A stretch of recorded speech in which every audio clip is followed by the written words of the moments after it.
Good evening all of you. तर काल काल आपण काय पाहिलं होतं? आपण आता साहित्यकृती पाहत आहोत आणि साहित्यकृतीमध्ये जेव्हा मी जात चोरली होती, बाबूराव बागुल लिखित जेव्हा मी जात चोरली होती, तो दलित कथा संग्रह जो काही आहे तो आपण पाहत आहोत. तर हा अत्यंत महत्त्वाचा आहे, अत्यंत महत्त्वाचा हा कथासंग्रह आहे आणि त्याच्यामधली आपण स्पर्धा ही कथा पाहत आहोत. ठीक आहे. तर हेडलाईन द्यायची आहे दलित कथा संग्रह बाबूराव बागुल.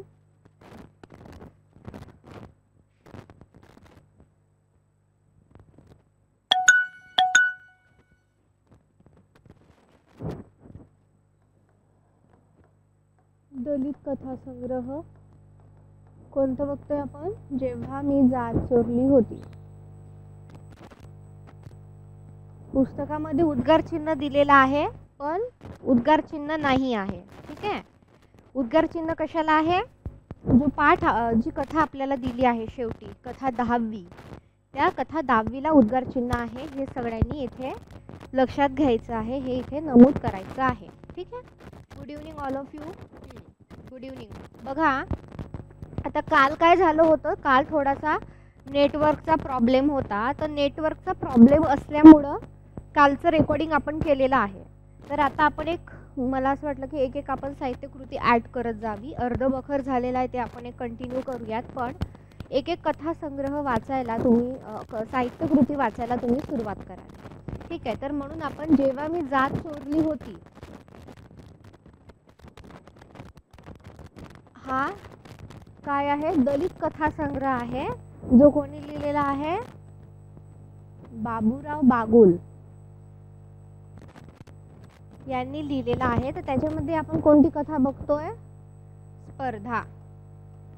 स्पर्धा ही कथा बघतोय आणि काल जसं रेकॉर्डिंग आली असेल तर ती बघून घ्यावी. ठीक आहे. रेकॉर्डिंग बघून घ्यावी.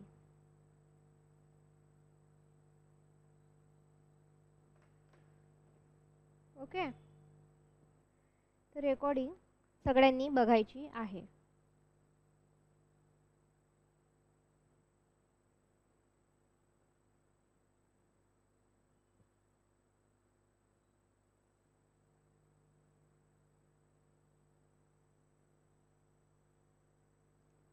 लिहून घ्या.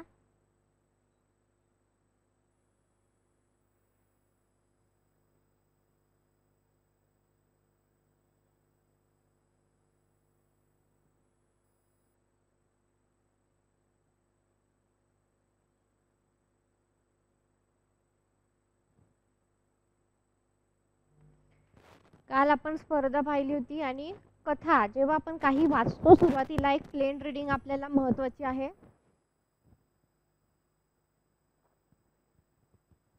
ही जी प्लेन रीडिंग आहे सुरुवातीला नुसतं वाचायचं, काहीही पेन पेन्सिल न घेता नुसतं वाचायचं आहे. पेन पेन्सिल न घेता नुसतं वाचायचं आहे आपल्याला.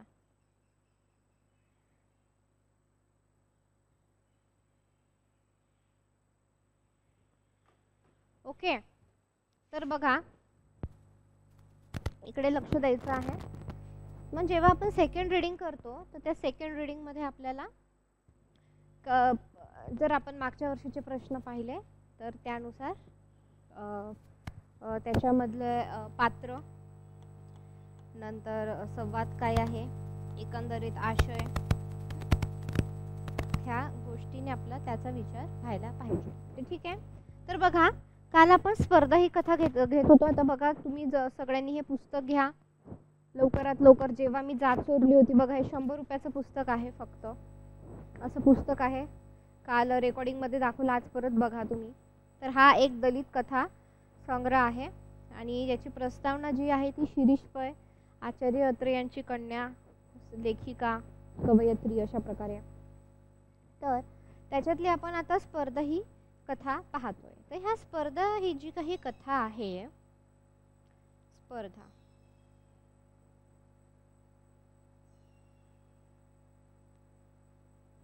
तर आता स्पर्धा ह्या कथेमध्ये आपण पाहिलं आहे की तुम्ही त्याच्यासाठी अगोदरची रेकॉर्डिंग पहा, थोडासा फ्लॅशबॅक जो काही आहे मी सांगते. तर बघा, तर याच्यामध्ये आपण जर पात्रांची विचार केली तर नेमकी स्पर्धा कशाची काय याचा सगळं आपण इथं विचार करणार आहोत. ठीक आहे. तर आपण ह्या सगळ्या गोष्टींचा जेव्हा विचार केला तर आपल्याला काय दिसून येतं, किंवा याच्यातली पात्रे कोणती आहेत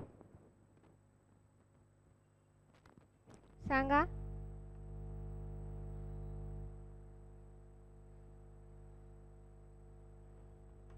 तर चंद्रा नावाचं पात्र आहे, याच्यामध्ये चंद्रा. त्यानंतर काय आहे, म्हातारी. म्हातारीचे नाव काय आहे, यमुना. त्यानंतर कोण आहे, किसन, प्रताप पांडे, चंद्रा तिचा नवरा. ठीक आहे. तर अशा प्रकारची विविध पात्रे आपल्याला ह्या कथेमध्ये जी काही आहे ती दिसून येतात.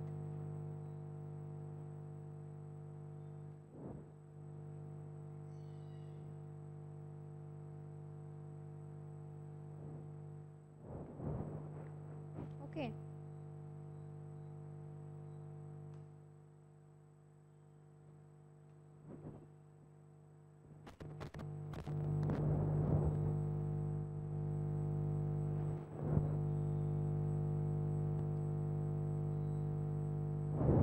ओके, लिहिलं तुम्ही?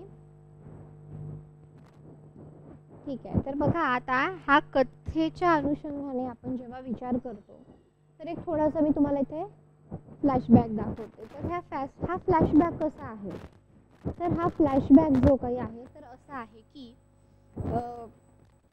एक म्हातारी असते, तिचं नाव असतं यमुना. ठीक आहे. एक म्हातारी असते, तिचं नाव असतं यमुना, आणि ती काय तिचं काम काय असतं, ती केळी विकणारी असते. ठीक आहे. मग काय करते ती यमुना म्हातारी, तिचा स्वभाव खूप चांगला असतो.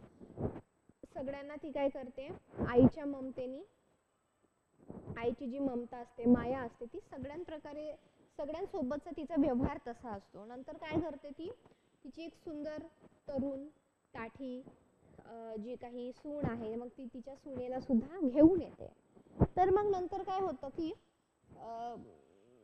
जसं की त्या सुनेचं नाव असतं चंद्रा, आणि चंद्राच्या नवऱ्याला काय झालेला असतो, टीबी झालेला असतो, म्हणजेच काय झालेलं असतं, क्षय झालेलं असतं. तर हे आपण जे काही आहे कालचं जे काही तुमचं रेकॉर्डिंग आहे तर त्या रेकॉर्डिंग मध्ये आपण पाहिलेलं आहे की कशा पद्धतीने, म्हणजे ओढणओढ आपण पाहिलेली आहे की पात्र कसे चित्रण केलेलं आहे पात्रांचं, किंवा एकंदरीत त्यांचा विस्तार कसा केलेला आहे. तर ह्या सगळ्या गोष्टी आपण त्याच्यामध्ये लक्षात घेतलेल्या आहेत. ठीक आहे. ह्या सगळ्या गोष्टींची आपण चर्चा त्यामध्ये केलेली आहे. तर कालचं जे लेक्चर आहे ते हे आहे का, आता मी तुम्हाला एक थोडंसं काय करते, फक्त एक पार्श्वभूमी जी काही आहे तर ती पार्श्वभूमी तुम्हाला मी सांगण्याचा प्रयत्न करत आहे. ठीक आहे. पार्श्वभूमी जे काही आहे तर फक्त ती पार्श्वभूमी सांगण्याचा इथे प्रयत्न केला जात आहे. ठीक आहे. तर बघा,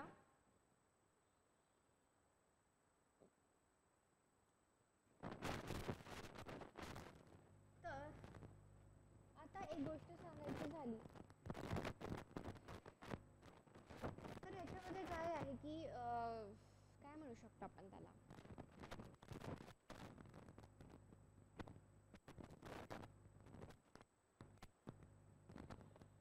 पात्र संवाद आशय. ठीक आहे. तर आता बॅक टू द स्टोरी. तर मग काय होतं की चंद्राच्या नवऱ्याला म्हणजेच म्हातारीच्या मुलाला काय होतं, क्षयरोगाने ग्रासलेलं असतं, आणि जे काही फक्त केळी विकून किंवा एक दोन कामं करून काय चंद्राच्या नवऱ्याचा काही आजारपण किंवा जे आपण ट्रीटमेंट म्हणतो तर ती ट्रीटमेंट पूर्ण होत नाही. त्याच्यासाठी मग चंद्रा काय करते की चंद्र सुंदर असल्यामुळे आणि एकंदरीत तिथे लोकांची येणं जाणं असल्यामुळे किंवा आवक असल्यामुळे काय होतं की चंद्राकडे जे काही आहे लोक आधी डोक्यावर पदर असणाऱ्या म्हणजे असा याच्यामध्ये उल्लेख आलेला आहे कथेमध्ये की चंद्राचा पदर जो काही आहे तो आधी डोक्यावरून जेव्हा होता मग हळूहळू तो मानेवर यायला लागला, नंतर ती पान खाऊन येऊन होठं रंगवायला लागली. तर अशा प्रकारे चंद्राने तिचं जे काही राहणीमान आहे ते सुद्धा लोकांना आकर्षित करण्यासाठी जे काही आहे तिचं परिस्थितीनुसार ती कशी बदलत गेली हे सुद्धा याच्यामध्ये दाखवलंय. त्याचं कारण असं दाखवलंय की तिच्या नवऱ्याला क्षय झालेला असतो, टीबी झालेला असतो आणि हा टीबी झालेला असल्यामुळं काय होतं की ती काही गोष्टींच्या आहारी जाते म्हणण्यापेक्षा की ती काही वाटा निवडते. तर मग वेश्येच्या जवळ जाणारं जे काही आहे तिचं वागणं असतं. तर हा जो काही होता तो फ्लॅशबॅक होता. कालची रेकॉर्डिंग जर तुम्ही ऐकली तर ओळण ओळ शब्द आपण घेतलेला आहे व्यवस्थित की जेणेकरून तुम्हाला कसं वाचायचं, कसं नोट्स काढायच्या, पेपरच्या अनुषंगाने काय काय महत्त्वाचं आहे. तर ह्या सगळ्या ज्या काही गोष्टी आहेत तर ह्या सगळ्या गोष्टी तुम्हाला इथे लक्षात येणार आहेत. ठीक आहे, ओके, गॉट इट. तर बघा आता अशी स्पर्धा बघा आणि फक्त हे जे काही आहे हार्डली एक 98 पानाचं पण नाही आहे, मला वाटते 90 पानांचं पुस्तक आहे. 90 पानाचं पुस्तक आहे पण वाचायला वेळ लागतो, अर्थ समजायला वेळ लागतो, कारण भाषा जी काही आहे भाषा शैली एक वेगळ्या प्रकारची आहे. आणि काल जसं मी सांगितलं होतं की शिरीष पै यांनी प्रस्तावना लिहिली आणि त्या प्रस्तावनेतून आपल्याला ते प्रस्तावना वाचूनच असं वाटतं की ह्या कथासंग्रहामध्ये काय काय आहे. ओके, तर बघा आता इकडे लक्ष द्यायचं आहे. थोडीशी प्रस्तावना सांगते म्हणजे थोडी एक आयडिया येईल. मग त्यानंतर मग आपण दलित हे काय आहे वगैरे ते पण बघणार आहोत नंतर. पण आधी मला असं वाटते कथासंग्रहाला सुरुवात करावी म्हणजे तुम्हाला ते वाचायला अभ्यास करायला पात्र संवाद. कारण बघा तुम्हाला मला असं वाटते जवळपास एक 10 साहित्यकृती आहे तुम्हाला, तर तुम्ही वाचायला सुरू करा हळूहळू. त्याच्यातले आपण काय काय तुम्हाला कठीण जाणारे म्हणा किंवा तुम्हाला न समजणारे वगैरे ते घेणार आहोत आणि इतर गोष्टींची सुद्धा आपण त्याच्यामध्ये चर्चा करणार आहोत. ठीक आहे, तर बघा बाबूराव बागुलांच्या कथेतील माणसं एक आपण थोडक्यात प्रस्तावना बघणार आहोत. याची लिहून घ्यायचंय तुम्ही. हे प्रस्तावना शिरीष पै यांनी लिहिलेली आहे.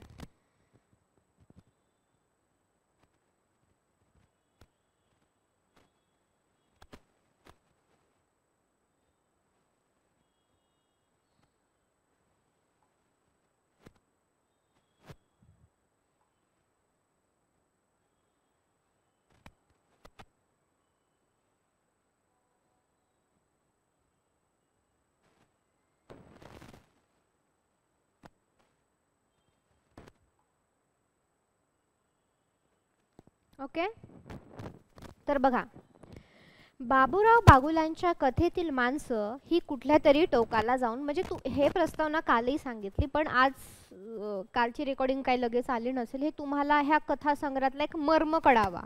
तर त्या हे कशा संदर्भात आहे, काय चित्रित केलेलं, ह्या काही साधा सोपा असा कथासंग्रह नाही, काहीतरी आकर्षक निसर्ग वर्णन, मग एक गाव होतं, डोंगर होत्या, दऱ्या होत्या, आम्ही मग कसं खेळायला गेलो, नदीतल्या वाहत्या पाण्यातल्या आम्ही मासोळ्या पकडल्या वगैरे असला काही हा प्रकार नाही आहे.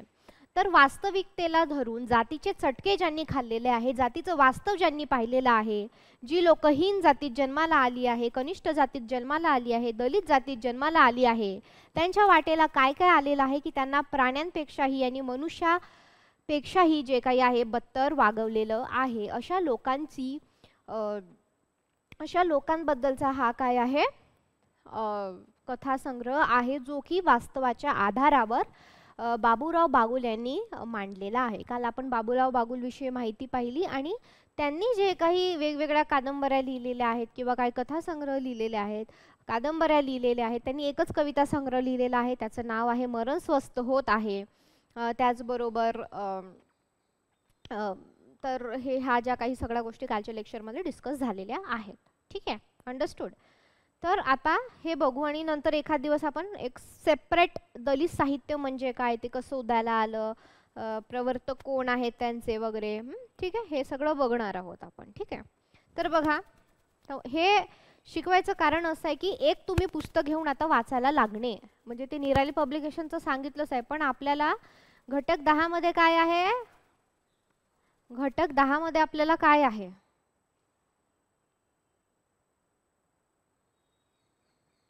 सो साहित्यकृती दिलाय ना. कोण म्हणतं टक्का दिला, संजय पवार आहे. त्याच्यानंतर रामचंद्र पंत अमात्याची काय आहे आपल्याला आज्ञापत्री आहे. शंग तुडपुडे यांचं काय आहे महानुभव आहे, महानुभव. त्याच्यानंतर अजून काय आहे, आयदान आहे का, ओके. तर बाबूराव बागुलांचं आहे. तर हे सगळं तुमचं वाचून झालं पाहिजे. मला असं वाटतं की तुम्ही कुठून तरी सुरुवात करावी त्या दृष्टिकोनातून. एक दर आठवड्याला आपण एक साहित्यकृत्यामधलं काहीतरी एक डिस्कस करणार आहोत, आणि मग आपलं जे काही बखर आहे अर्ध झालं आहे आपलं, आणि तिथून पुढं म्हणजे ते अभ्यास करायला तुम्हाला बरं, कारण आता मध्यंतरी सुट्ट्या, मग ते तुमचं एक तुम्हाला मार्ग मिळावा व्यवस्थित. तर आपण थोडंसं आता प्रस्तावनेकडे बघूया, ठीक आहे. तर बघा, बाबूराव बागुलांच्या कथेतील माणसं ही कुठल्या तरी टोकाला जाऊन पोचलेली आहेत. सुडाच्या, संतापाच्या, दुःखाच्या, दैनाच्या अशा टोकावर जाऊन पोचलेली आहे की कुठल्याही क्षणी त्यांचा कडालोट होणार हे कळत नाही. हे कळत नाही म्हणजे कुठल्याही क्षणाला ते काय होतील, कोलमडून पडतील. स्वतः बरोबर ती इतर कुणालाही ओढत नेणार आहे याचा संग्रह पडतो. जेव्हा जेव्हा ती अर्धवट अडाणी असतात तेव्हा तर त्यांच्या आतताईपणाचा अगदी कडस होतो. त्यांच्या तोंडातून कडत वापेसारखे जहरी शब्द बाहेर फेकले जातात. आंतरिक तळमळीने ती वेड लागल्यासारखी वागतात. पेसूक, गुंड, वाटेवरची, वानर आणि इतर कथांवाचकांनी नजर टाकावी, म्हणजे त्यांना या कथेतल्या माणसांच्या हृदयात केवढी खडबड माजून राहिलेली आहे ते दिसेल. बागुलांच्या कथेतील अतपासून येतीपर्यंत नाट्य खचून भरलेलं आहे. खूप असं ड्रामॅटिक जे काही आहे तर त्यांनी लिहिलेलं आहे. याचं प्रस्तावनेचा आपण अर्थ पण काल पाहिलेला होता, ज्यांना समजला नाही त्यांच्यासाठी. ओके, गॉट इट, अंडरस्टूड, इथपर्यंत समजलं सगळ्यांना? ओके, चला आता स्पर्धा जी काही कथा आहे खूप मनपूर्वक लक्ष देऊन ऐका, कारण खूप याच्यामध्ये असे गडद अर्थ आहेत, वेगवेगळे अर्थ आहेत, खूप सारे. आपण सस्पेन्स जसं म्हणतो, सस्पेन्स असं, जसं काल एपिसोड 1 झाला, आज काय होणार आहे, एपिसोड 2 होणार आहे. ओके, ठीक आहे, तर चलो.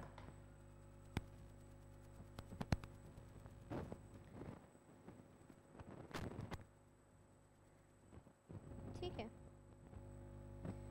तर बघा, काल असं झालेलं की फायटिंग म्हणजे रोज त्याचं सासू सुनेचं भांडण अशा प्रकारचं जे काही आहे ते होत होतं.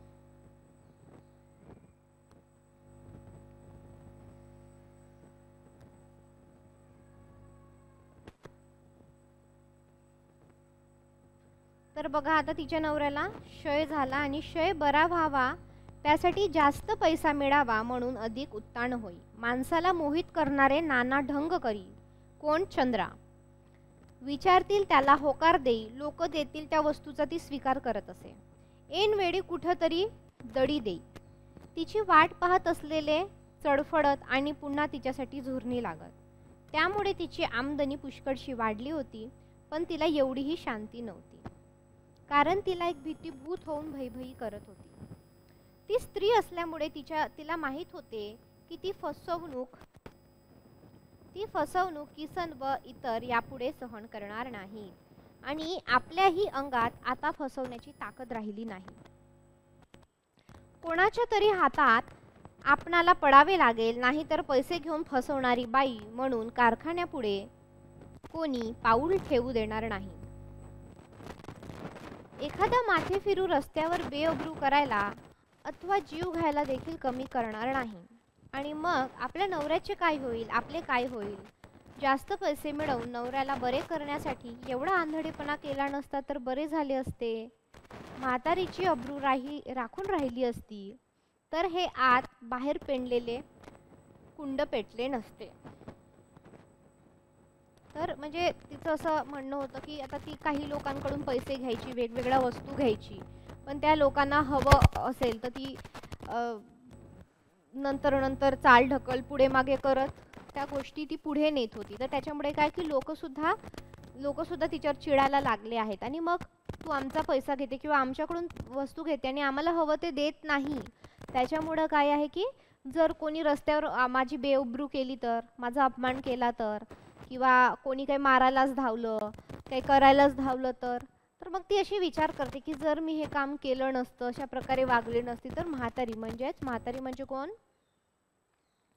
तिची जी काही सासू आहे तर ती म्हातारी आहे. तर तिची सुद्धा जी काही अब्रू आहे, कारण ती सगळ्यांना मायेसारखी ममता लावायची, तिची एक इज्जत होती त्या एरियामध्ये. आणि मग नंतर काय ती खूप चांगली होती आणि नंतर तिने तिचं जेव्हा तिला आपली जी काही सून आहे तर ही सून अशी करतीये, तर त्याच्यामुळं काय झालं की ती खूप चिडचिड करायला लागली, भांडणं करायला लागली, मारायला लागली. अशा प्रकारे ती वेड्यागत जी काही आहे कोण? म्हातारी, ती वागू लागली. नेक्स्ट. तर बघा,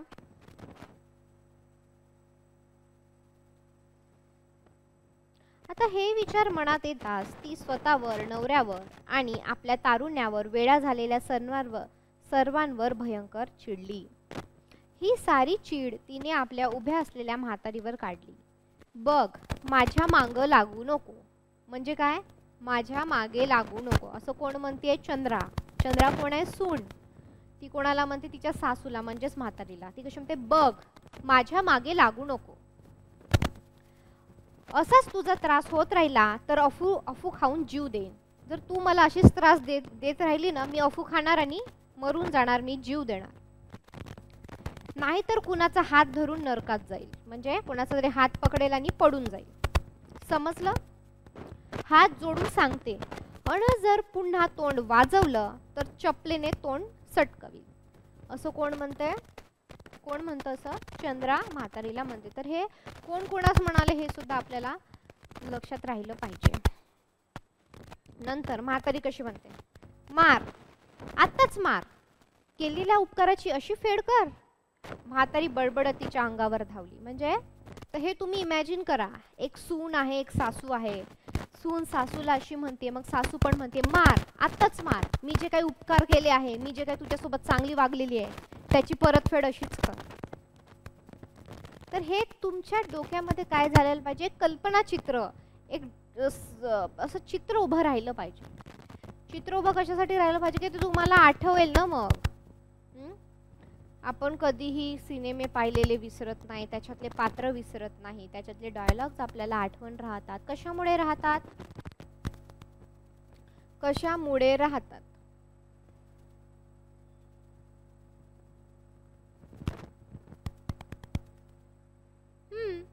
ते पाहिलेलं असतं. दृश्यात्मक काव्यात्मक, जे दृश्यात्मक काव्य म्हणजे बघतोय ऐकतोय ते जास्त लक्षात राहतं. तर मी जे सांगते की तुम्ही जेव्हा वाचता कुठली गोष्ट, तुम्ही एक स्टोरी माइंडमध्ये क्रिएट करायची की बाबा अशी अशी म्हातारी आहे, अशी अशी चंद्रा आहे, काहीतरी भांडणं चालू आहेत वगैरे, असं तुम्ही त्याला जे काही आहे ते इमॅजिन करत राहायला पाहिजे. चला आता समोर जाऊयात. इंटरेस्ट येतोय का? प्रगती समजतंय का? लिंक लागली का तुमची? चॅटबॉक्समध्ये सांगा. लिंक लागली का? चॅटबॉक्समध्ये सांगायचं आहे. चला.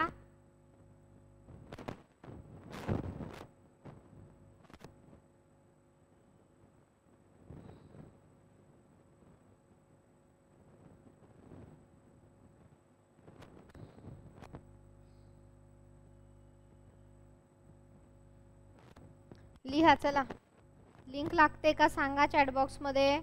विशाल राठोड, तुम्ही अधून येता मधून जाता, मग तुम्हाला ही कथा कशी समजणार आहे? ही एक कथा आहे.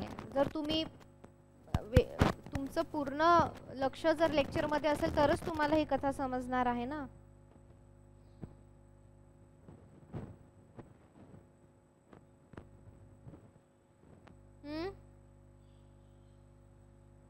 समजलं का? सांगा बरं, चंद्रा कोण होती? विशाल, म्हातारीचं नाव काय होतं आणि चंद्रा कोण होती? चॅटबॉक्समध्ये सांगायचंय. चला. ओके, समजतंय. ठीक आहे. तर आपण आता पुढच्या याच्यात वळूया. बघा, मग म्हातारी अशी म्हणते की बाबा मार मला. आपण अमर्यादा केले असे वाटून चंद्रा पूर्णपणे खचून गेले. तिच्या अंगावरील सगळी शक्ती सुकून गेली होती. म्हातारी बेभान होऊन चंद्रावर जाऊन भिडली अन काडकन थोबाडीत दिली. तशी शर्मेने खचून गेलेली चंद्रा क्रोधाने चवताडून उठली. म्हातारीला चपलेने सडकून काढण्यासाठी ती चप्पल काढायला खाली वाकली. तशी म्हातारीने तिचे केस धरून तिला जोरात अंगावर खेचून भिरकावून दिली. हे तुम्हाला इमॅजिन करायचंय सगळं. चंद्राच्या अंगातील प्रतिकार शक्ती विरघळून गेली. ती दुःखाने वेडी होऊन तशीच पालथी पडून रडू राहिली. म्हणजे बघा, मराठी जे काही साहित्य आहे ना, बघा बाकीचे विषय काय शास्त्र आहे, विज्ञान असेल, इतिहास असेल, भूगोल असेल, शास्त्र आहे. पण जेव्हा एखादी गोष्ट कला घेऊन येते किंवा एखादं साहित्य येतं, तर ते काय असतं ना, त्याच्यामध्ये आणि शास्त्रामध्ये काय डिफरन्स असतो की साहित्यामध्ये भावना असतात, खूप साऱ्या भावना, आणि त्या भावनेला एक कलात्मक पद्धतीने मांडलेलं असतं, म्हणून ते काय होतं, साहित्य होतं. बघा ना, तुम्हाला समजा असं म्हटलं की चला बाबा न्यूटनचा सिद्धांत वाचा, ते वाचून तुमच्या डोळ्यात पाणी येणार आहे का? नाही. तुम्ही म्हणाल हा सिद्धांत होता, वा छान केलं. पण तुम्हाला एक कथा दिली, ती इतकी इमोशनल आहे की ते तुमचे डोळे पाणावले, असंही असू शकते. म्हणजे काय, साहित्य हे खूप सारे काय तुम्हाला तुमच्यासोबत साहित्य जेव्हा येतो, साहित्य जेव्हा आपण वाचतो तेव्हा ते काय कशासोबत येतं, ते खूप सारे इमोशन्स घेऊन आपल्यासोबत येत असतं. ठीक आहे. तर बघा, तर मग आता की चंद्रा अशी म्हणते की बाबा मी असं करेल तसं करते, तर मग म्हातारी म्हणजे म्हातारी पण ओरडते तिच्यावर. मग तिला ती कानाखाली थोबाडीत मारते म्हातारी चंद्राला. तर मग तिला असं वाटतं की आपण खरंच मर्यादा ओलांडली, कारण ती मनातून पण तिला जो तो काही गिल्ट आहे तो असतो की आपण असं वागलो. पण आपण जर तसं वास्तविक पाहायला गेलं, म्हणजे आपण नंतर बघूच ह्या गोष्टी, तर ती परिस्थितीला शरण गेलेली होती. तिच्यासमोर तशी परिस्थिती उभी राहिलेली होती. समजा जर चंद्राचा नवराला क्षयरोग नसता तर ती तशी वागली असती का? असे वेगवेगळे प्रश्न काय आहेत आपल्यासमोर, काय आहेत उभे राहतात. असे वेगवेगळे प्रश्न आपल्यासमोर उभे राहिल्याचे आपल्याला दिसून येतं. ठीक आहे. तर मग नंतर बघा काय होतं.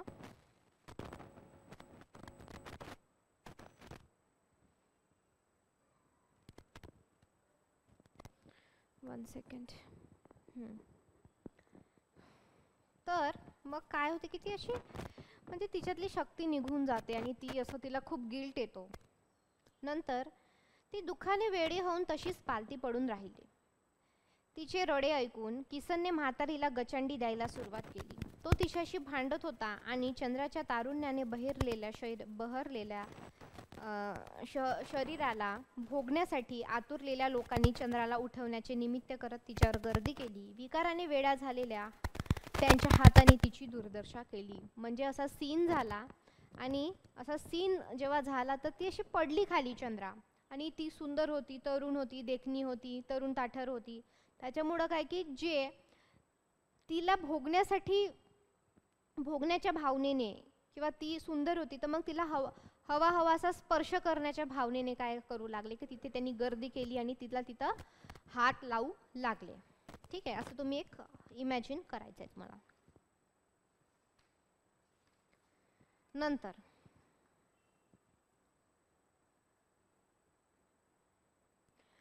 हाटा कुत्र्यांनो, तुम्हाला आई बहीण आहे का नाही? काही शहाणपण आहे का? तिच्या डोळ्यातून घडाघडा अश्रू ओघळत होते. कोणी काय केलं चंद्रा? म्हातारीला सोडून किसन ओरडला. हे बघा, ती पदर बाजूला करणार तोच रागाच्या आणि दुःखाच्या भरात होणारी चूक तिच्या ध्यानात आली. ती मान खाली घालून मुसूमुसू रडत लागली. म्हातारीच्या पोटात ती पसरली. तिला पोटाशी घेण्यासाठी म्हातारी पुढे झाली. तसा मित्रावर बिघडलेला किसन मित्रांना सोडून तिच्यावर उखडला. हट डहडी, असं ते म्हणजे तोच जो किसन नावाचं याच्यातले पात्र आहे तोच चंद्रावर हे केला की हडड म्हणजे काय, लावडीन भूत, एक फिमेल भूत किंवा एक स्त्री भूत, त्याला एक हडड लावडीन अशा प्रकारचं. मान वर करून चंद्राने पाहिले आणि गिऱ्हाईक तुटू नये म्हणून ती त्यांना समजवण्याचे ठरवून झालेल्या वेदना म्हातारीवर सोडू लागली. आजपासून सासूपणा खल्लास झाला मेला. आता जर तोंडातून शब्द काढला तर इथं लुगडं, असं ती बोलू लागली. असं तसं इतके दिवस त्या प्रेतापुढं कापडासारखा जीव जाळला, आता जाळणार नाही. त्याला ईग घालून मर म्हणा, त्याला जगवीन. तुला माझं वागणं पसंत नसलं तर त्याला पोस. गळ्यात बांधून मड्यात हिंड. मनात आलं तर 1 करील, नाही तर 10 करील. एवढी नंगी झालीस?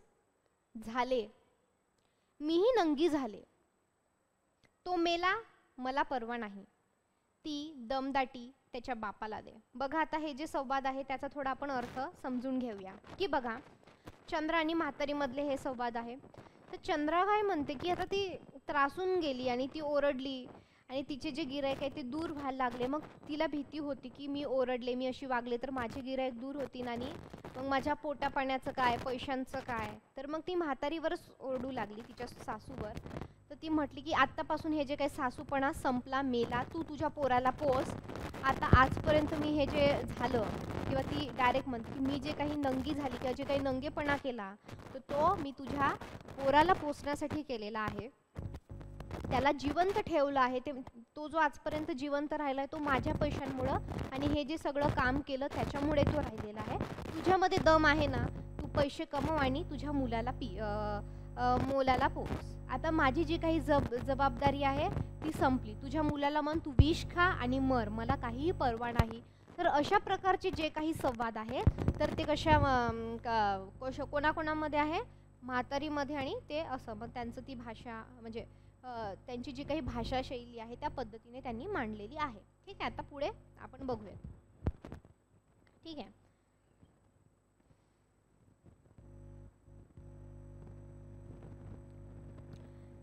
ते तुझे दीर भावजय आहेत तिकडं देशाला, ते माझा मुलगा म्हणून मारवाड्याच्या उरबडीप्रमाणे उर बडवीत आहे. आणि हे मढं माझ्या डोक्यावर दिलं. माझं काही बरं वाईट झालं तर चंग्या झालेल्या मुलाला दुसरी बायको करून देतील अन छिनाल म्हणून मला काढून देऊ दे. म्हणून तुला सांगते, आता तोंड पुढं केलं तर. नंतरचं बघा, रांड असं बोलू नको, तोंडात किडं पडतील. सासूच्या अंगात हात टाकतीस? टाकला नाही टाकीन, मनात येईल तसं वागीन. पाहवत नसेल तर डोळं फोड, नाहीतर इथून बिराड उचाल. म्हणजे अजून एक मुलगा आणि भावजय आहे तर ते त्यांची राहतात आहे. ठीक आहे. उद्या समजा जर तुझा मुलगा म्हणजे ज्याला क्षयरोग झालेला आहे, टीबी झालेला आहे, तो बरा झाला तर तो राहील का माझ्यासोबत हे सगळं माहीत झाल्यावर त्याला? म्हणजे माझ्या पैशाने तो जगतोय. आता त्याचं गोड्या पाणी, औषध पाणी जे काही आहे ते माझ्या पैशाने झालो आहे. जर उद्या समजा तो चांगला झाला, त्याला हे माहीत पडलं तर तो माझ्यासोबत राहील का? नाही. तर काय करेल की छिनाल म्हणून मला तो घराबाहेर काढेल आणि दुसरं लग्न करून राहील. अशी कोण म्हणते? चंद्रा म्हणते. ठीक आहे,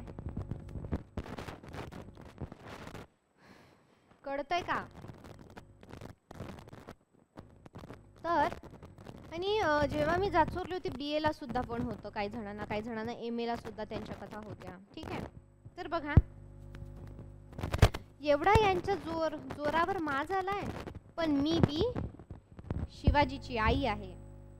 तो खोड मोडल्याशिवाय राहणार नाही. कळव, तुझ्या दीर जावाला माझ्या हातात अन मनात हिम्मत आहे तवरक त्याला पोशील. आलं यश तर बरं, नाही तर जाईल कोणाचा हात धरून. दिसलच ते, दिसू दे, उद्यापासून बघ. तिचे भाषण ऐकून किसन आनंदित झाला. किसन म्हणजे काय असतो की एक गिराईक असतो. चंद्र आता आपली होणार याबद्दल त्याला एवढाही किंतु राहिलेला नाही. कारण ती काय म्हणते डिरेक्टली की मी कोणाचा तरी हात धरून निघून जाईल, कारण किंमतच नाहीये. मी जे म्हणजे मी कशासाठी करते, काय करते, तर त्याची काय आहे, किंमतच राहिलेली नाहीये. तर बघा, मग दिसू दे, उद्यापासून बघ. आता चंद्रा ही केस व्यवस्थित करून म्हातारीकडे दुर्लक्ष करून म्हणाली, घ्या किसनराव. तिने किसनला पान दिले. घ्या किसनराव पान. मग बघा, अगं जरा धीर धर, मी सासू आहे. सासू गेली उडत. उपकार आठव. उपकाराची चांगली फेड केलीस तू. तुझा नवरा अन्ना वाचून मरत होता, म्हणून मला काडतोंडीला तुमची दया आली. तुझ्या पोटातला हा काळा कावा मला माहीत असता तर तुला इथं माझ्या बोकांडी आणून बसवली कशाला असती. देवा रे देवा, आता माझ्या लेकराला, शिवाला कशी मदत करू. म्हणजे जो शिवाजी असतो, म्हणजे म्हातारीच्या मुलाचं नाव आणि चंद्राच्या नवऱ्याचं नाव काय असतं, शिवाजी. ते शिवाजी असं त्याचं हे आलेलं आहे. तर एक शिवाजी म्हणून सुद्धा पात्र आहे, जे की चंद्राचा नवरा आणि यमुना म्हातारीचं काय आहे ते हे आहे. ठीक आहे.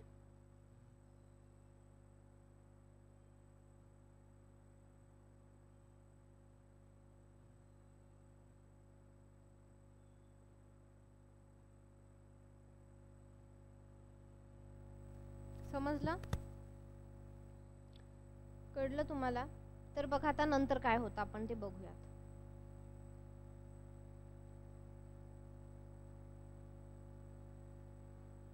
लिहून घ्या हे पात्र, त्याच्यामध्ये शिवाजीचं पात्र ऍड करा. शिवाजी, मी आता जे सांगितलं ते लिहा. चला लिहा. शिवाजी,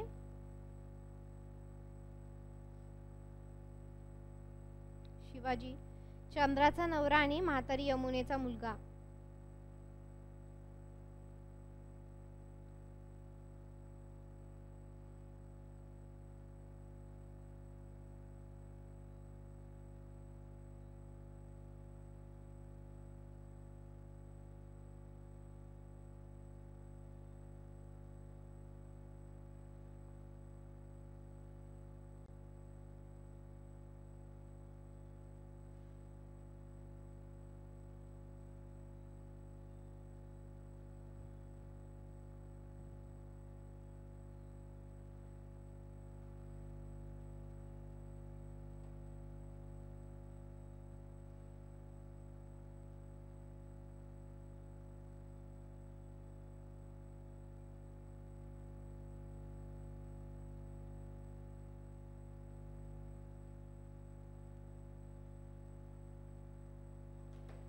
ओके, झालं लिहून?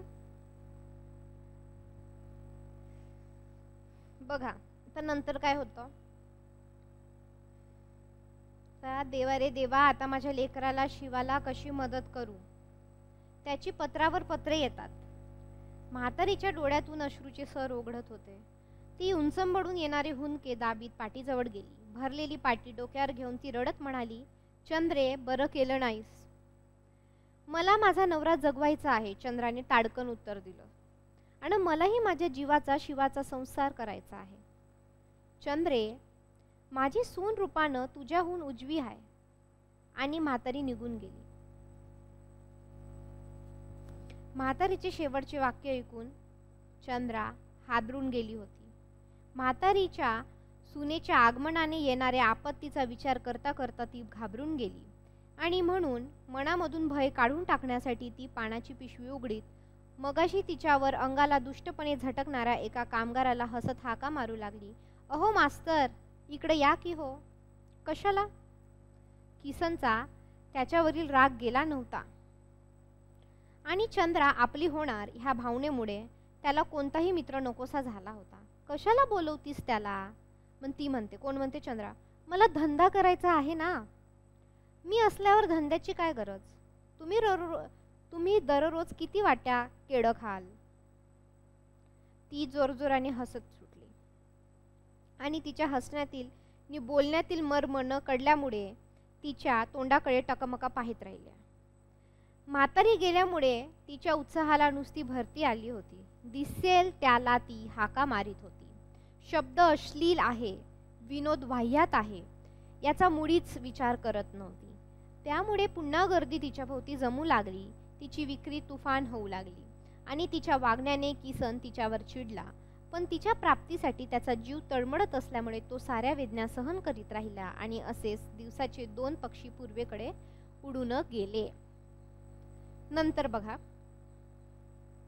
आणि चंद्राने काडीज काळजीने कापू लागले.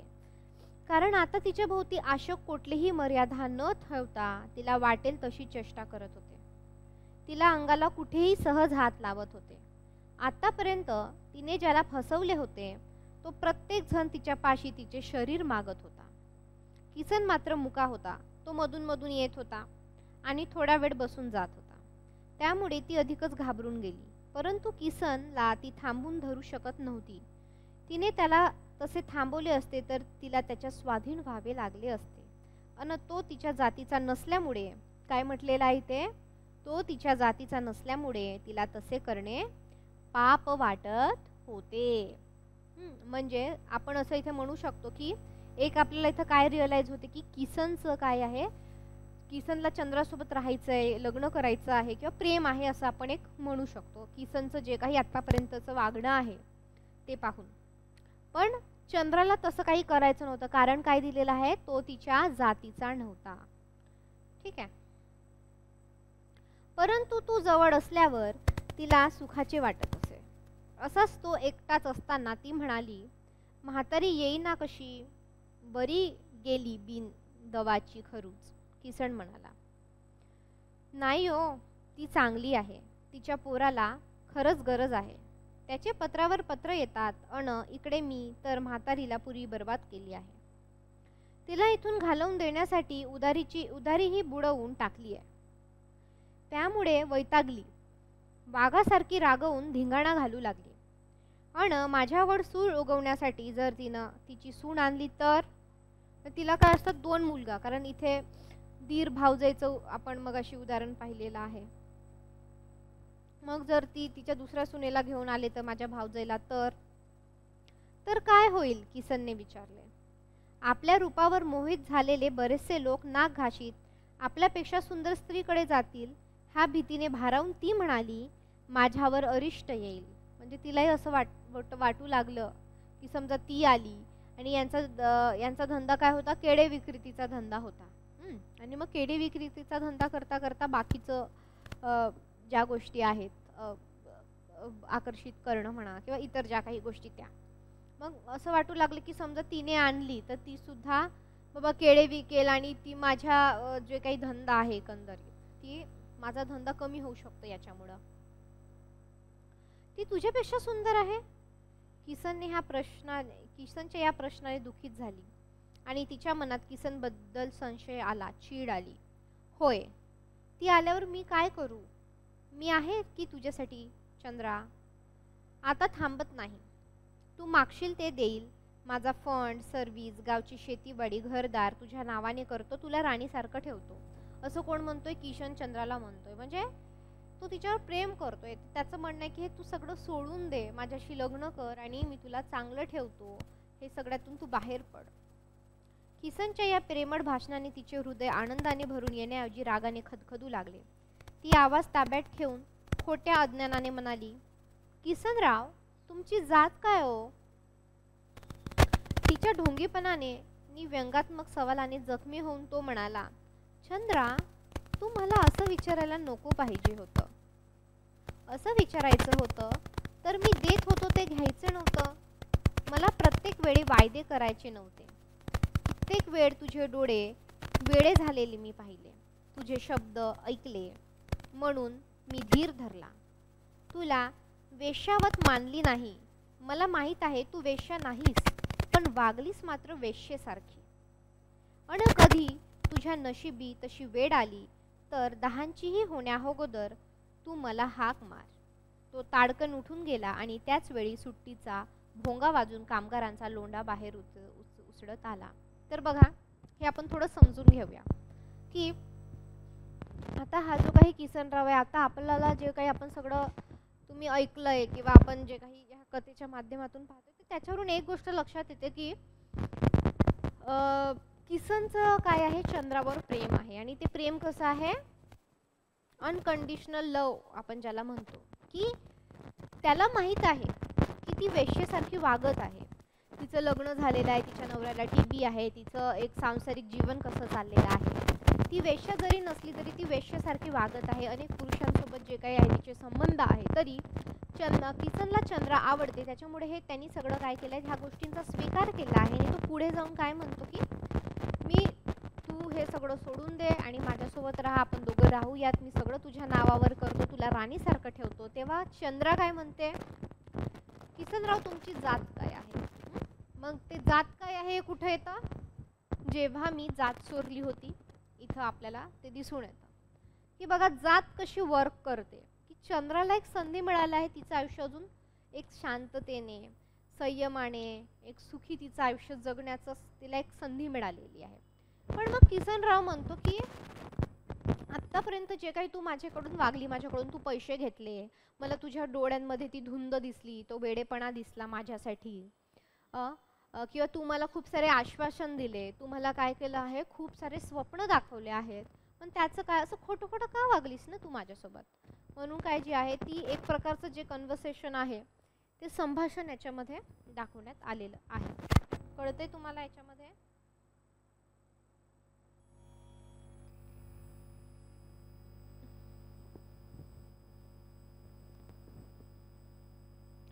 तर बघा,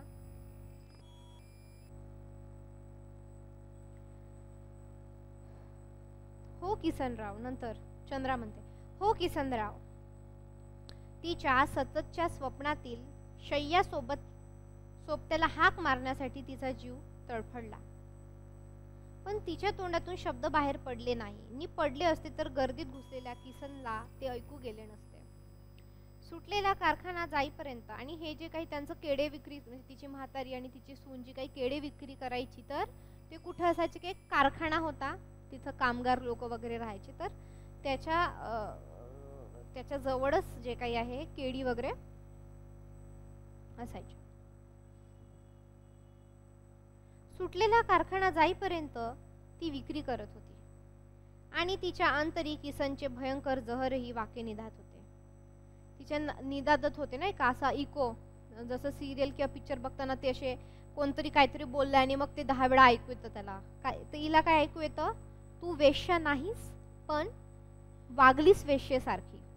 हे वाक्य तिच्या मनाशी मोठी उलथापालत करीत होते, कारण बऱ्याच वेळा तिने त्याला आणि स्वतःलाही फसवले होते. परंतु तिचे तरुण शरीर आणि मन रोज रात्री किसनला हाक मारित होते, तिला गुलाम करून टाकत होते हे ठाऊक होते. म्हणजे तिच्याही मनामध्ये कुठेतरी त्या भावना होत्या, पण कदाचित समाजापुढे किंवा हे जे काही जाती वास्तवामुळं ते सगळं जे करायचे ते धाडस तिला होत नसावं. बघूयात आता समोर काय होतं ते. ठीक आहे, तर बघा, कारखान्यातील एकूण एक माणूस गेल्यावर तिच्या भोवती असलेल्या दोघा तिघांना मुळीच दाद न देता ती अत्यंत उदास होऊन घरी आली. कोण घरी आली? चंद्रा. ओके.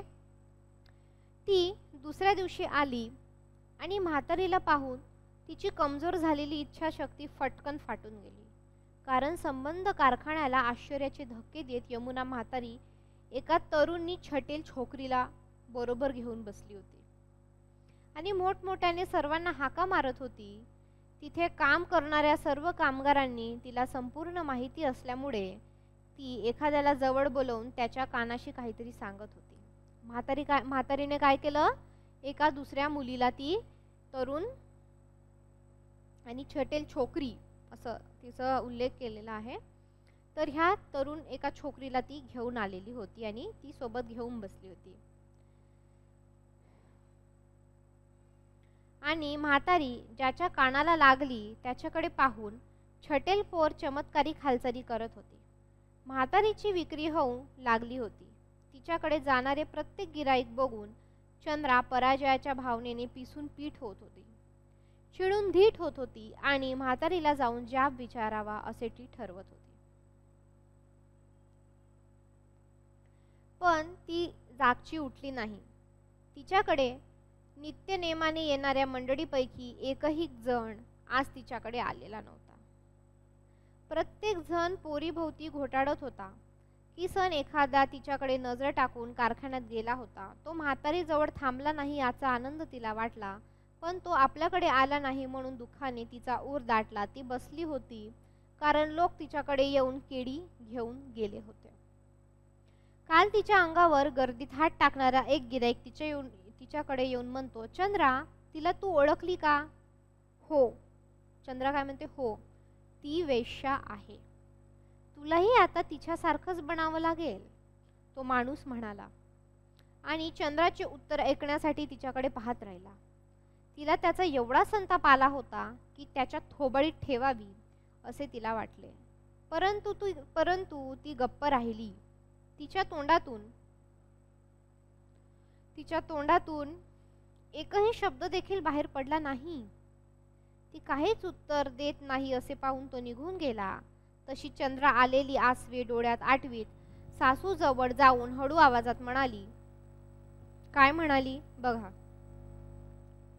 मला आता ह्या पोरीसारखं वेसवाला व्हावं लागेल.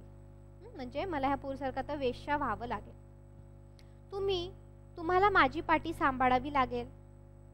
मी गायकवाडांची लेक, भोसल्यांची सून हे करायला तयार आहे. नाहीतर माझ्या पाठीवर उभ्या असलेला कोणाचाही हात धरून मला जावं लागेल. बोला, मी काय करू? मग आता म्हातारी जवळ जे काही आहे, चंद्राने 2 पर्याय मांडले. कोणते 2 पर्याय मांडले? नंतर लिहून घेऊ व्यवस्थित. कोणते 2 पर्याय मांडले? काय पाहतोय आपण? स्पर्धा. कोणते? एकतर काय 2 पर्याय मांडले. एकतर काय होईल, व्हावं लागेल, एक तर मला वेश्या व्हावं लागेल, आणि ते मान्य नसेल तर काय होणार, व्हावं लागेल मला दुसऱ्यांचा हात पकडून मला पळून जावं लागेल. कारण माझ्याकडे दुसरा ऑप्शनच नाहीये ना कोणता. माझ्याकडे दुसरा कुठलाही ऑप्शन नाहीये. त्याच्यामुळं मला हे करावं लागेल. आता ती असं कोणाला विचारते? म्हातारीला विचारते.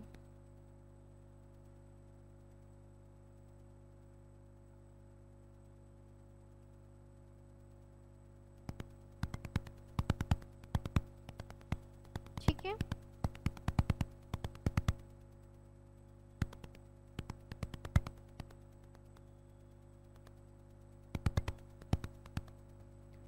तर आता बघा, सस्पेन्स. तुम्हाला काय वाटतं की काय म्हणेल म्हातारी? तर आपण आता बघूयात की म्हातारी काय म्हणेल म्हणून. ठीक आहे. आता बघा म्हातारी काय म्हणेल.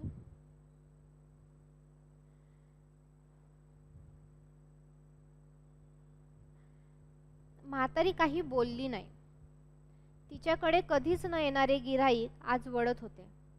चंद्राकडे धाव घेणारी माणसे तिला खिजवण्यासाठी म्हातारीकडे जात होते. आणि म्हातारी गप्पच होती. ती छटेलपोर अंग विजेसारखे 10 ठिकाणी मोडून आलेला गिऱ्हाईकशी बोलत होती. अशी सांज झाली आणि काहीही न बोलता म्हातारी निघून गेली. म्हणजे ते जे काही सगळं ऐकून आहे ती एकदम शांत होऊन गेली. कोण शांत होऊन गेली? म्हातारी. ती एकदम काय झाली? शांत होऊन गेली. दुसऱ्या दिवशी ती सडी आली. तिच्या डोक्यावर पाटी नव्हती, बरोबर ती पोर पण नव्हती. आणि नंतर काय झालं की सूड उगवण्याचा निश्चय केलेला एक जण म्हणाला, आज माल आणला नाही, काय मागून येणार आहे का? म्हणजे एक जो काही कामगार, ती कामगार एकंदरीत कारखाना असल्यामुळे कामगार लोक वगैरे. तर मग ते म्हातारीला म्हटले की बाबा आज काही माल आणला नाही. माल म्हणजे ती जी पोरगी होती, ती पोरगी, ती छोकरी तू काही आणलेली नाही. मग तो जो माल आहे किंवा काय बोलू शकतो आपण त्याला, ते काय मागून येणार आहे का? म्हातारीला त्याच्या बोलण्याचा गर्भित अर्थ कळाला. ती कडकडून म्हणाली, लेका, ते भूत होतं. ते काल जवळ मजजवळ बसलं होतं, तोवर माझ्या जीवाला चैन नव्हती, सारखी भीती वाटत होती. माझ्या लेकाला, शिवाला, माझ्या जीवाला हे कळलं तर तो आई म्हणणार नाही, नायकीन म्हणेल. ज्याच्यासाठी मी हे केलं तो जर मला आई म्हणून बोलला नाही तर माझ्या जन्माचं सार्थक काय? असं म्हातारी त्या माणसाला म्हणते. की म्हणजे स्पर्धा कशाची, तर आपण जेव्हा कथेच्या शेवटाकडे येणार आहोत, तर त्या कथेच्या शेवटाकडे येणार आहोत तर आपण बघणारच आहोत. ठीक आहे, कळते का तुम्हाला?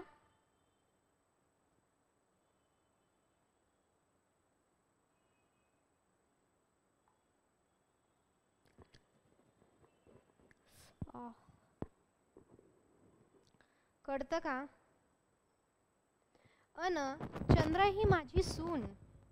चंद्रा, आता नंतर ती काय म्हणते बघा, आपण याचा मर्म जो काही आहे तो समजून घेणारच आहोत. आता चंद्रा ही माझी सून, राजाची लेक आणि राजाची सून, तिला मी माझ्या हातचं बाजार बसवी करू? नाही बाबांनो, असं कधी होणार नाही. जाते आता देशाला. हातपाय हलतील तवर पोराच्या संसाराला शोभा आणीन. मेले म्हणजे गुपचूप जाईल. म्हातारीच्या डोळ्यातून टपटप मोती पडत होते. म्हातारीच्या डोळ्यातून टपटप मोती पडत होते म्हणजे काय की आसब. अश्रूंना काय म्हटलेलं आहे?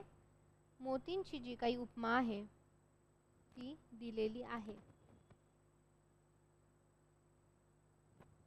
ठीक आहे, तर टपटप मोती पडत होते म्हणजे अश्रूंना मोतीची इथे उपमा दिलेली आहे. ठीक आहे, अश्रू ते काय दिलेलं आहे?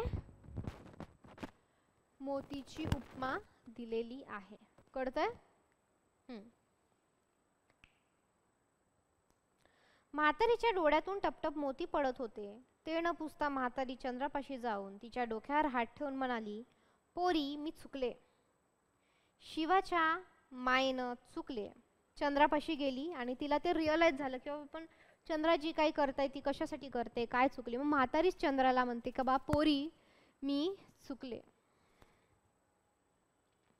शिवाच्या मायेने चुकले आणि त्याची बायको गरोदर आहे. नातू होणार म्हणून नातुंडाच्या लोभानं चुकले. एका सवाशिनीवर तुटून पडले. मला माफ कर. तुझा तरुण जीव, त्याचा कोंड मारा हाल मला रागामुळे दिसला नाही. संभाच्या फासड्याकडे पाहून तू ड्युटीसारखी रात न दिस जळत दिस काढलेस हे मला दिसलं नाही. सांभाळ. सती सावित्री वाणी मरणाच्या दारातून नवऱ्याला ओढून आण. देव तुझं भलं करील. म्हातारी ओठ आवडून रडत होती आणि आवेगाने चंद्राच्या डोक्यावर आशीर्वादाचे हात मारित होती. आणि चंद्रा म्हातारीच्या पायावर पडून त्यांचे मुखे घेत होती. बेभान होऊन अंग घुसडीत होती. तिचे दोन्ही पाय हाताने आवडून स्पुंदून रडत होती. आत्या मला पापिनीला माफ करा, पदरात घ्या. नंतर सासू काय म्हणते बघा, सोड लेकरा सोड. होतात सर्वांकडून चुकी. उठ माझी बाई उठ. तिने चंद्राला उठवून बसवले आणि आपल्या पदराने तोंड पुसून म्हणाली, चंद्रा सांभाळ. भोसल्याच्या सुनेसारखं वाघ. जाते आता. आणि ती मागे वळून न पाहता जात होती. चंद्रा ती दूर जाईपर्यंत भरभरून डोळे पुसून तिला पाहत होती आणि तिच्या डोळ्यातून संबंध दिवस अश्रूंची रांग वाहत होती. अशा प्रकारे ही कथा संपली आहे. म्हणजे बघा स्पर्धा कशाची? सासू आहे, सून आहे. तर हे सासू म्हातारी जी काही तिचं नाव यमुना आहे, तर ती काय करते की आपल्या सुनेला घेऊन येते. नंतर परिस्थिती अशी होते की तिच्या नवऱ्याला, चंद्राच्या नवऱ्याला क्षयरोग होतो, म्हणून नंतर ती बऱ्याच गोष्टी करते वगैरे ह्या सगळ्या गोष्टी. आणि मग नंतर काय होतं की तिची केडी, मग ते दोघं पण केडी घेऊन बसतात ना. आणि मग चंद्रा तरुण असल्यामुळे, तरणी-ताठी असल्यामुळे तिच्याकडे लोक जास्त आकर्षित होतात, तिच्यामुळे जातात. मग ते म्हणतात की बा तू माझं धंदा मारलास. मग ती काय करते, स्पर्धा कशी करते की ती एका वेश्येला आणते, एक छोकरीला आणते आणि तिथे बसवते. मग यांच्यामध्ये थोडंसं भांडण होतं आणि त्या भांडणातून दिसतं की बाबा ठीक आहे, एक तर मी काय करते वेश्या बनते, किंवा मी काय करते कोणाचा तरी हात घेऊन पडून जाते. तर मग तेव्हा तिला रिअलाइज होतं की बाबा चंद्रा जे काही करते ते आपल्या पोरासाठी करते. तर मी अशा प्रकारची मग हे जे काही स्पर्धा आहे सासू सुनातली आणि ती कशासाठी आहे, तर एक प्रकारचं जे काही जगणं आहे ते जगणं दाखवलेलं आहे इथून. ठीक आहे. आणि मग ते किसन नावाचं जे काही पात्र आहे तर ते किसन नावाचं पात्र सुद्धा आपल्याला आपल्या डोळ्यासमोर अनेक प्रश्न जे काही आहे उभे करून जातात. ठीक आहे. तर आपण चला याच्यामध्ये पात्र लिहून घेऊयात. चला हेडिंग टाका स्पर्धा. स्पर्धा हेडिंग टाकायची आहे. चला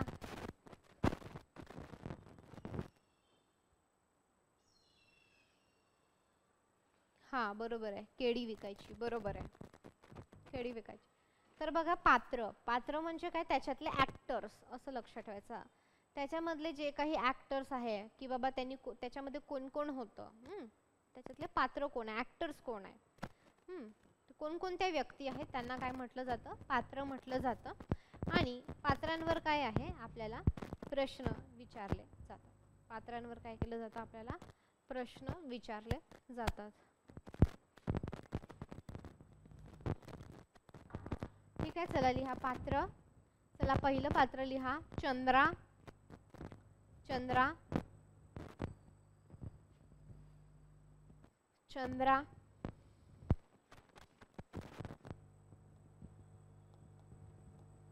त्याच्यानंतर लिहायचंय म्हातारी. कोण होती, यमुना. आणि चंद्र आणि यमुनाचं नातं काय होतं, सासू सुनेचं. हे सून आहे आणि हे सासू आहे, सासू सुनेचं नातं होतं. हे सुद्धा लिहून घ्यायचंय. पात्र संवाद मध्ये आपल्याला काम येतं.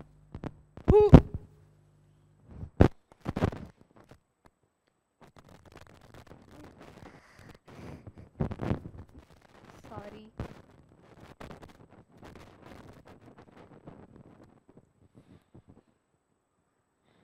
सॉरी ॲक्च्युली काय झालं की क्लासरूमच्या बाहेर मधून एक टीचर बघत होते, त्याच्यामुळं मी थोडं घाबरून गेले. तर चंद्र आणि म्हातारीचं जे काही नातं होतं ते कसं होतं, सासू आणि सुनेचं नातं होतं. ठीक आहे. लिहून घ्या पटकन, व्यवस्थित लिहून घ्या. जे जे वाटतं ते लिहून घेतलं तरी चालेल. ठीक आहे. यांचा धंदा कोणता होता, केळी विकणे.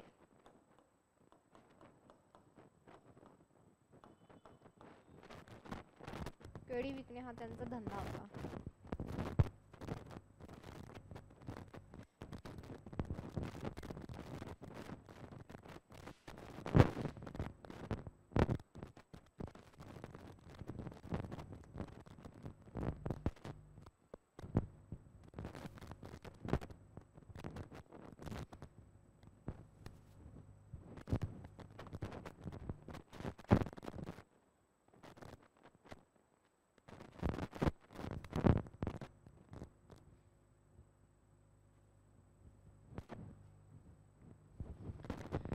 केळी विकणे हा त्यांचा धंदा होता.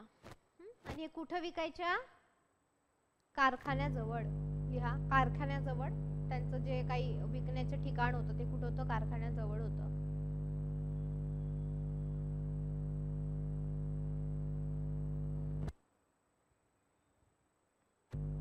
केळी विकण्याचं ठिकाण कुठे होतं, कारखान्याजवळ होतं.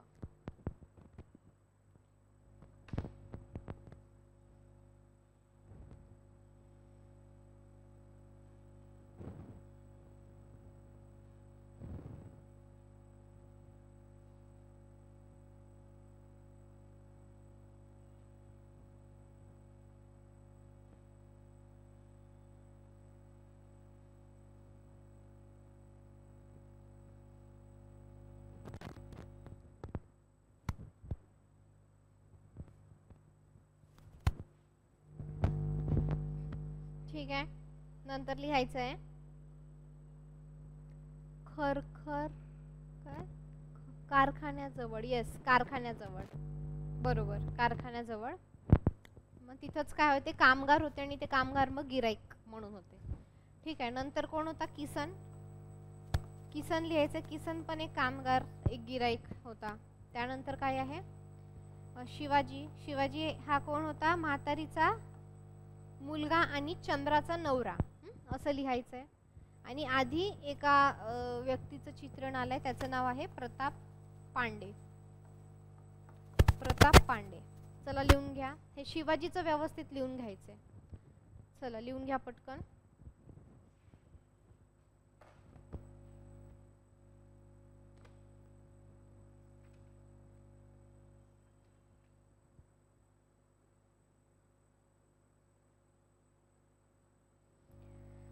लिहा.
झालं का शिवाजीबद्दल? शिवाजीचा उल्लेख शिवा म्हणून असाही आलेला आहे. ठीक आहे. त्यानंतर प्रताप पांडे. हे कालच्या सेशनमध्ये प्रताप पांडेबद्दल आपण चर्चा केलेली आहे. कालचं रेकॉर्डिंग जे काही आहे ते तुम्ही पाहून घ्याल. ठीक आहे. तर स्पर्धा ही कथा झालेली आहे. थोडंसं लिहून घ्या याच्यामध्ये. जेव्हा मी जात चोरली होती कथासंग्रहाची प्रस्तावना. झालं का लिहून? थोडंसं लिहून घ्यायचे 2-3 शब्द. जेव्हा मी जात चोरली होती या कथासंग्रहाची प्रस्तावना. जेव्हा मी जात चोरली होती या कथासंग्रहाची प्रस्तावना. या कथासंग्रहाची प्रस्तावना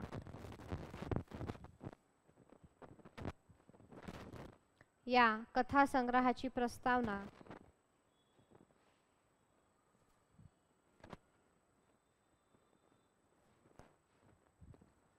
या कथासंग्रहाची प्रस्तावना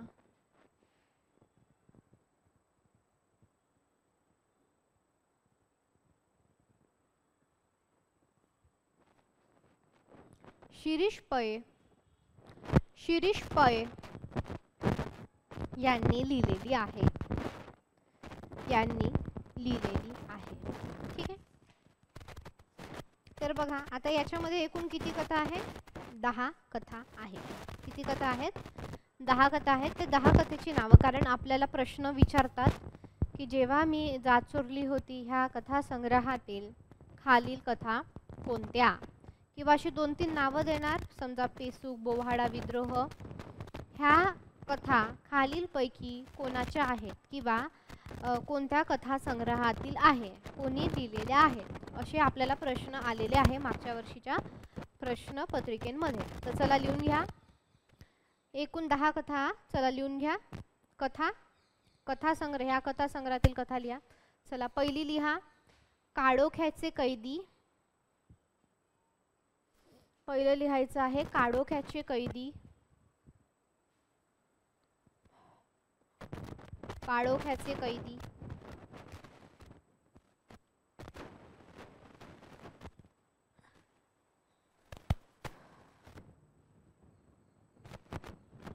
काळोख्याचे कैदी पहिला नंबर.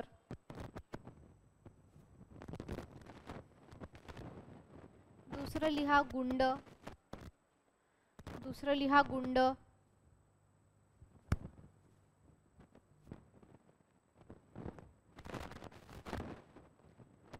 दुसरं लिहायचंय गुंड.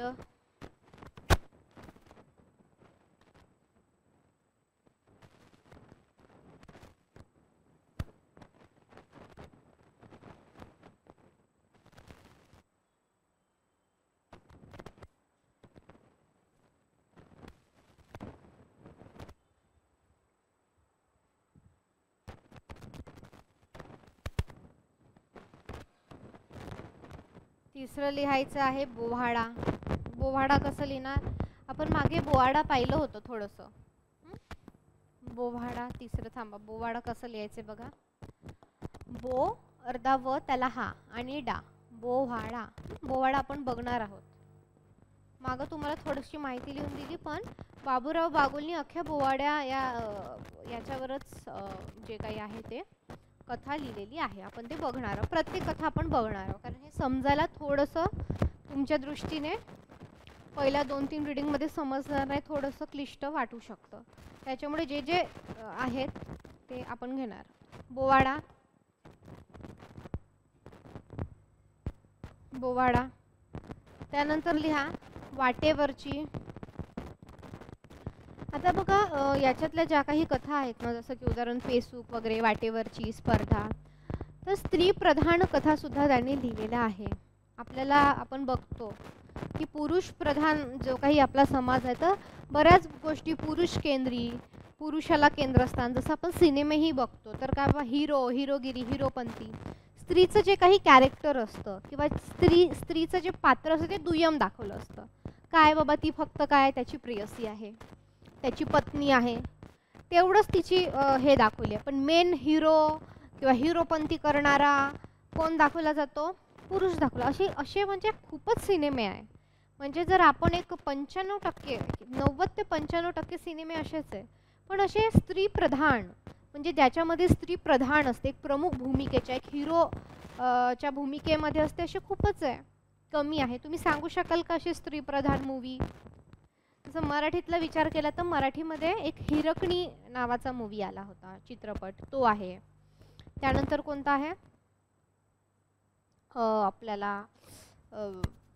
त्याच्यानंतर हिंदीमध्ये राझी पिक्चर आहे, आलिया भट्टचा राझी पिक्चर, की एक रिअल स्टोरी, एक रिअल स्टोरीच्या एक स्पाय एजंट, एक जासूस, म्हणजे स्वतःचा देश वाचवण्यासाठी दुसऱ्या देशात लग्न करणे आणि मग तिथून ती काही सगळं माहिती आहे ती भारतात पुरवणे, असं जे काम आहे ते.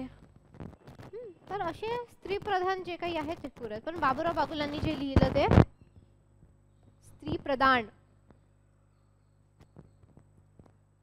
स्त्रीप्रधान सुद्धा कथा आहे. ठीक आहे. बोव्हाडा, वाटेवरची. त्यानंतर लिहा दसऱ्याचा रेडा. दसऱ्याचा रेडा.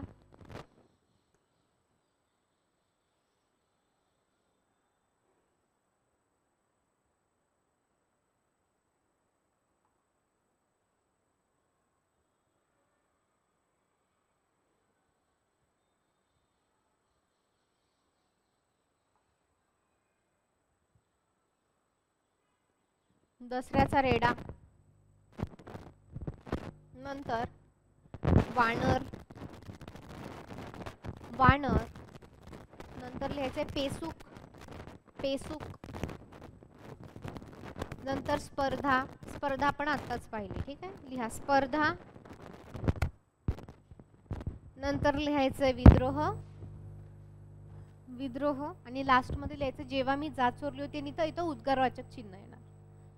पुस्तकाच्या याला उद्गारवाचक चिन्ह नाहीये शीर्षकाला, पुस्तकाच्या शीर्षकाला, पण कथेच्या शीर्षकाला आहे, हे लक्षात ठेवायचं.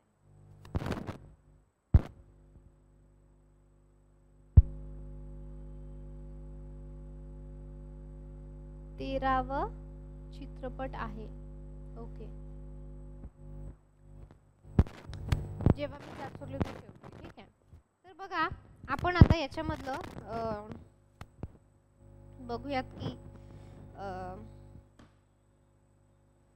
दसऱ्याची रेडा, दसऱ्याचा रेडाची एक थोडी सुरुवात करूयात आपण. कसं आहे ही कथा बघूया. तुमच्याकडे पुस्तक असेल तर 37 पेज नंबरवर ही कथा आहे. बघा आता आपण पहिले, जसं मी नेहमी सांगते, जितकं होईल तितकं घेऊयात. मी पहिले नेहमी सांगते की तुम्ही जेव्हा एखादी साहित्य काही वाचायला घेतलं ना, काही वाचायला, जस्ट वेळ असेल तर प्लेन रीडिंग करायची, म्हणजे पेन वगैरे काही हातात ना, फक्त त्याला अधिकाधिक समजून घेण्याचा जो काही प्रयत्न आहे तो आपल्याला करायचा आहे. तो जो काही प्रयत्न आहे तो अधिकाधिक आपण कशा पद्धतीने समजून घेऊ ते. नंतर जेव्हा तुम्ही दुसरी रीडिंग कराल तेव्हा पेन, पेन्सिल, हायलायटर, नोट्स काय करायचे करा. पण जे पहिली रीडिंग आहे तर पहिली रीडिंग आपली कशी झाली पाहिजे ते समजून घेणं. नाहीतर मग नुसतं आपण काय करतो बघा, त्या फर्स्ट रीडिंगमध्ये काय होतं ना की तुम्हाला सगळंच महत्त्वाचं वाटतं. अरे बापरे, हे पण महत्त्वाचं, ते पण महत्त्वाचं, ते पण. पण जेव्हा तुम्ही पहिली रीडिंग करता म्हणजे जेव्हा तुम्ही दुसरं वेळ वाचता तेव्हा तुम्हाला कळतं की ॲक्च्युअलमध्ये काय महत्त्वाचं आहे. That is very important for us. Okay, मुद्दा म्हणून तुमच्यासोबत हे बोलते कारण तुमचा जो नेटचा पेपर 1 असणार आहे तो काय हिंदी आणि इंग्लिश फक्त ह्या 2च भाषांमध्ये असणार आहे. मराठीमध्ये नसणार आहे तुमचा पेपर 1.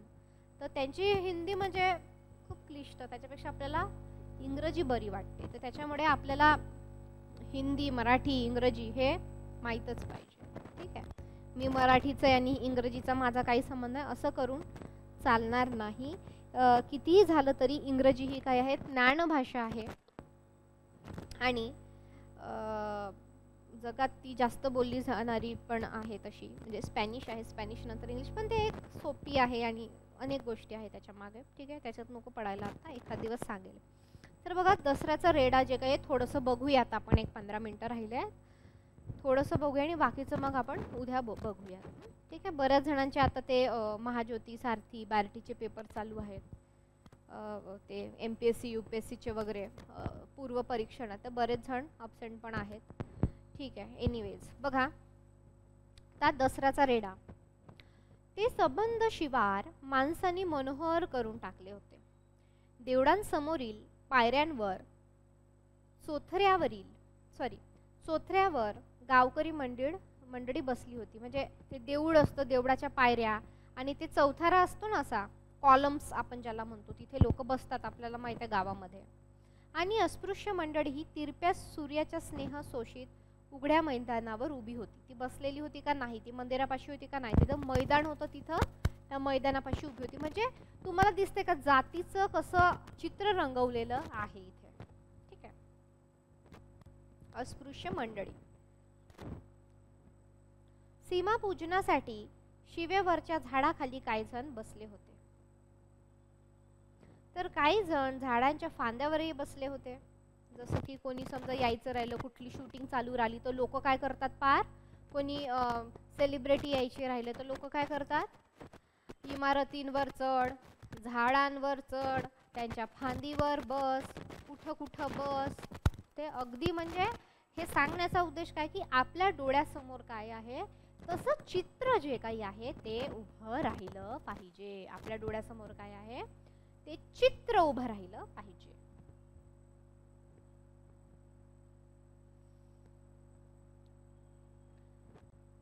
तर ह्या सर्व माणसांमध्ये नजर महारवाड्याच्या घारीसारख्या घिरट्या घालीत होती.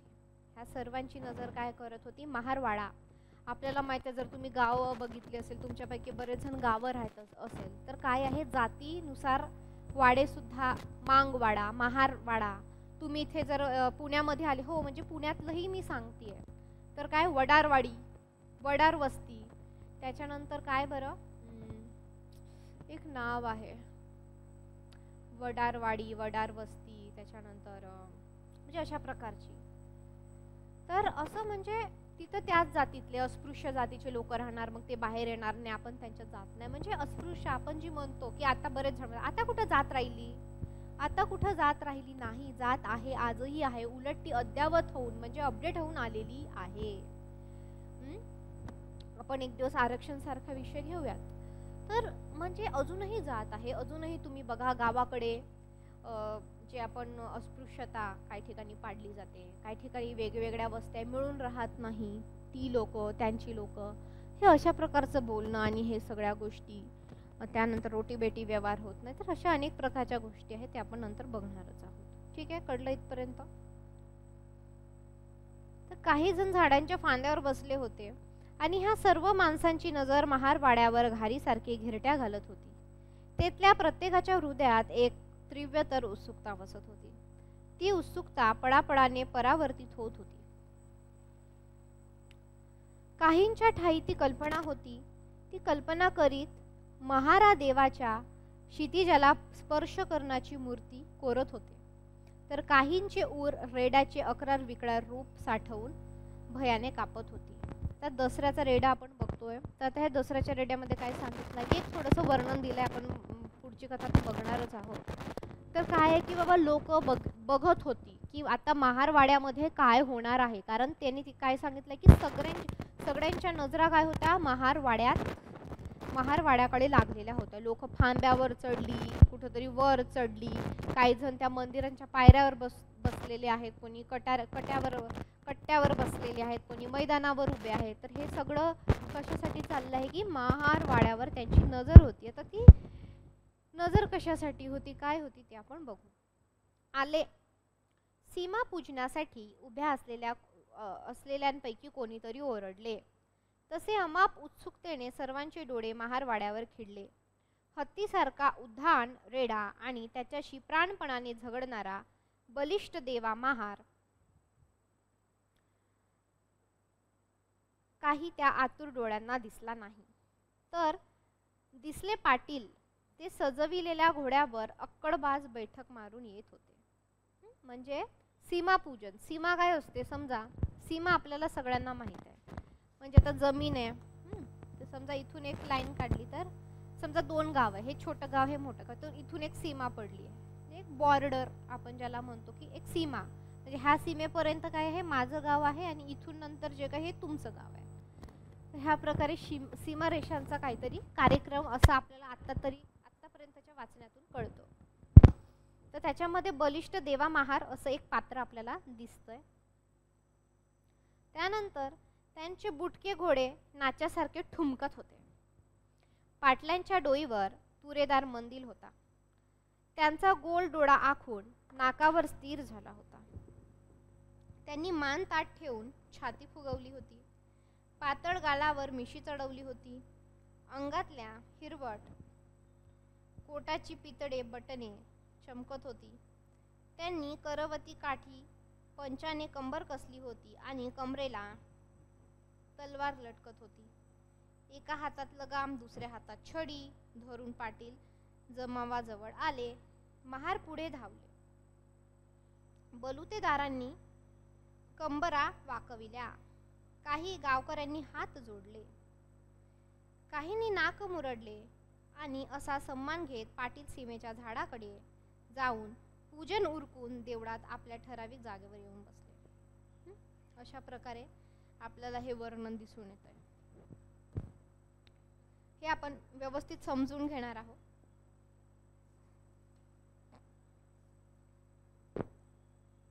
तर नंतर काय म्हणतात ते बघा. म्हणजे एक काहीतरी आपल्याला इथे कार्यक्रम दिसतोय. लोकांची जमवाजमण, लोकांची पाहणी, सीमा, ह्या सगळ्या गोष्टी. आले. बघता बघता अर्धी अवघी गर्दी झपाटली गेली. त्यांच्या दृष्टीला ध्रुवाची अढळता आली. कैकांच्या अंगातून उष्णता धावू लागली. काहींच्या बाऊत बिजली चमकली. हजारोंचे हात वर झाले आणि लोक बेभान होऊन ओरडू लागले. हातातील हत्यारे, ज्वारी बाजरीची कणसे, आपट्याची पाने हलवू लागले आणि डोळ्यात प्राण आणून पाहू लागले. आपण कोणती कथा बघतोय? दसऱ्याचा रेडा. वधावयास वाढवलेला तो मदोन्मत रेडा दारू पाजल्यामुळे पिसाट झाला होता. त्याच्या डोळ्यात निखारा धगधगत होता. त्याच्या प्रचंड मस्तकावर शेंदूर थापला होता. तो खाली ओघळत होता. मासाने भरलेला त्याच्या मानेत रानफुलांचा गोफ घातला होता. भादरल्यामुळे त्याच्या काळ्या रंगाला लखलखीतपणा आदरला होता. भादरणे म्हणजे काय? आता भुवया भादरणे, जसं म्हणतो की ते केस काढणे, भादरणे असं कापले, काढणे, केस कापणे, केस काढणे, भादरणे, अशा प्रकारे भुवया भादरणे असा एक शब्द, भादरल्या का किंवा भादरणे असा एक जो काही शब्द आहे तो वापरला जातो तशा पद्धतीने. आता आपण काय दसऱ्याचा रेडा बघतोय. तर भादरल्यामुळे त्याच्या काळ्या रंगाला लखलखीतपणा आलेला होता. तसा तो रेडा लोकांना प्रत्यक्ष मरणच, म्हणजे इतकं भयानक रूप आहे की लोकांना ते पाहून असं मरणासारखं वाटत होतं. ठीक आहे. तर त्याच्या प्रचंड मस्तकावर शेंदूर थापला होता. तो खाली ओघळत होता. मासाने भरलेला त्याच्या मानेत रानफुलांचा गोफ घातला होता. भादरल्यामुळे त्याला कसा आला होता, लखलखीतपणा जो काही आहे तो आला होता. आणि असा तो रेडा लोकांना प्रत्यक्ष मरणच वाटत होता. आणि ह्या मरणाला बलिष्ठ देवता अत्यंत चपळ हालचाली करून आकडावीत होता. रेड्याच्या टकडा मारून झाल्यावर टणक झालेल्या मस्तकाजवळ देवाची खडकासारखी खणकर छाती होती. त्या छातीत रेड्याची मस्ती जिरवण्यासाठी शक्ती निश्चित आहे अशी लोकांची खात्री पटली. देवाने एका हाताने रेड्याची माथोटी पकडली. त्यांची उंच शिमगोरी शरीराष्टी रेड्याला कोलदांड्यासारखी अवघड झाली. रेड्याच्या प्रत्येक धुसमुसळ्या हालचालीला देवाची चपळ हालचाल खोड्यात टाकत होती. त्यामुळे उन्हाळ पशुची मूळची मोकाट वृत्ती सूट संतापाने पेटलेली होती. देवाबद्दल त्याच्या वेळे टाडक्यात दुश्मनी निर्माण झाली होती. म्हणजे देवाबद्दल काय झालं होतं की एक वैर भावना जी काही आहे ती निर्माण झाली होती. देवाला कोसळून पाडण्यासाठी, त्याचा कोथळा फोडण्यासाठी त्याच्या प्रारंभी पासून धडपड चालली. तुम्हाला एक कळतंय का की तर देवाला पाडायचंय, देवाबद्दल काय आहे याच्यामध्ये दुश्मनी निर्माण झाली अशा प्रकारचे वाक्य आपण इथे पाहतोय. तर नंतर काय होतं त्याचं याच्यामुळे काय होते, एक्साइटमेंट, एक उत्सुकता जी काही आहे ती लागून येते. आता देवाबद्दल त्याच्या वेड्या टाकड्या दुश्मनी निर्माण झाली होती. देवाला कोसळून पाडण्यासाठी, त्याचा कोथळा फोडण्यासाठी त्याच्या प्रारंभीपासूनच धडपड चालली होती.